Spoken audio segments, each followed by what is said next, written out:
विपरीत परिस्थितियों में भी आदिकाल से सनातन धर्म, परंपरा और संस्कृति के अनुसार जीवन यापन करते हुए उसको बचा कर रखने वाले वनवासी, गिरिवासी और आदिवासी समाज को भारत के संविधान में उनकी संस्कृति, परंपरा एवं रीति रिवाज, रूढ़ी और जीवन पद्धति पर विशेष आस्था के आधार पर भारतीय संविधान में विशेष व्यवस्था करते हुए अनुसूचित जनजाति का दर्जा प्रदान करते हुए परंपराओं के संरक्षण और संवर्धन हेतु विशेष सुविधाएं प्रदान की गई हैं। किंतु इनके अनपढ़, भोलेपन तथा विकास से कोसों दूर होने का लाभ उठाकर धर्मांतरित, मतांतरित लोगों द्वारा इनकी इस संवैधानिक व्यवस्था को हड़प कर कूट रचित तरीके से अभिलेखों में हेराफेरी कर इस समाज के साथ घोर आपराधिक कृत्य किया जा रहा है। इस आशय की एक प्रथम सूचना रिपोर्ट FIR जनजाति सुरक्षा मंच उत्तर प्रदेश की ओर से राष्ट्रीय कार्यकारिणी के सदस्य दीपक गौंड द्वारा हस्ताक्षरित प्राथमिकी को बाबा काल भैरव के दरबार में उपस्थित महंत श्रीमान नवीन गिरी और सुनील उपाध्याय के समक्ष जनजाति सुरक्षा मंत्र के राष्ट्रीय उपाध्यक्ष सत्येंद्र सिंह, राष्ट्रीय संगठन मंत्री सूर्य नारायण सूरी और सह क्षेत्र संगठन मंत्री आनंद द्वारा प्रस्तुत किया गया। प्रथम सूचना रिपोर्ट में यह मांग भी कहा गया है कि जनजाति समाज को प्राप्त होने वाले 90% सुविधाओं और नौकरियों पर इन 10% धर्मांतरित और मतांतरित लोगों द्वारा कब्जा कर लिया गया है, जिसके कारण जनजाति समाज के युवा बेरोजगारी का शिकार होकर अनेकों राष्ट्रीय गतिविधियों में लिप्त होते जा रहे हैं।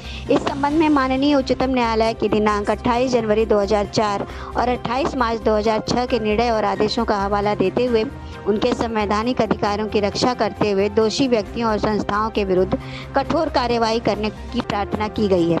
बाबा काल भैरव के दरबार में जनजाति सुरक्षा मंत्री, राष्ट्रीय उपाध्यक्ष सत्येंद्र सिंह, राष्ट्रीय संगठन मंत्री सूर्य नारायण सूरी, राष्ट्रीय कार्यकारिणी के अध्यक्ष श्री भगवान सहाय, जनजाति सुरक्षा मंत्र के प्रादेशिक महामंत्री देव नारायण खरवार, क्षेत्रीय संगठन मंत्री आनंद, गंगा समग्र के भाग संयोजक दिवाकर द्विवेदी, सेवा समर्पण संस्थान के अमित यादव आदि लोग मौजूद थे। हाँ, मैं सूर्य नारायण, जनजाति सुरक्षा मंच अखिल भारतीय संगठन मंत्री, मेरा केंद्र है भोपाल। हम जनजाति सुरक्षा मंच के बैनर तले देश भर में जो जनजाति अधिकार हक के लिए आंदोलन कर रहा है। कल हम विश्वनाथ मंदिर में भगवान विश्वनाथ जी को एक ज्ञापन समर्पित किया।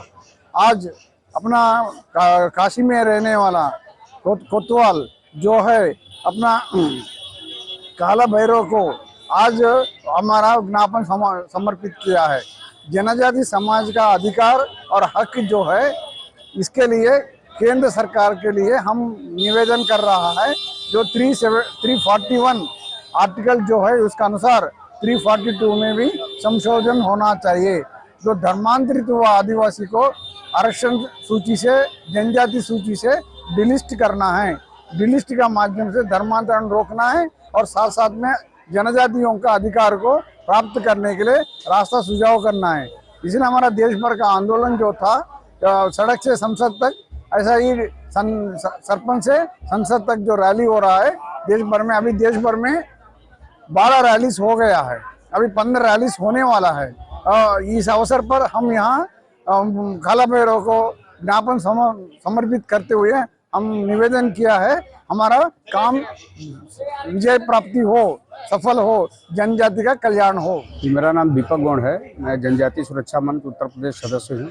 ये काल भैरव मंदिर में हम लोग आए थे, जो आदिवासियों का हक धर्मांतरित, मंत्रांतरित करके दूसरे ईसाई धर्म, अन्य धर्म में जाके ले रहे हैं, दोहरी लाभ का योजना उठा रहे हैं। तो हम लोग चाहते हैं कि जैसे केरल और मेघालय की सरकार ने, वहाँ के हाई कोर्ट ने एक आदेश दिया जिसके बाद कि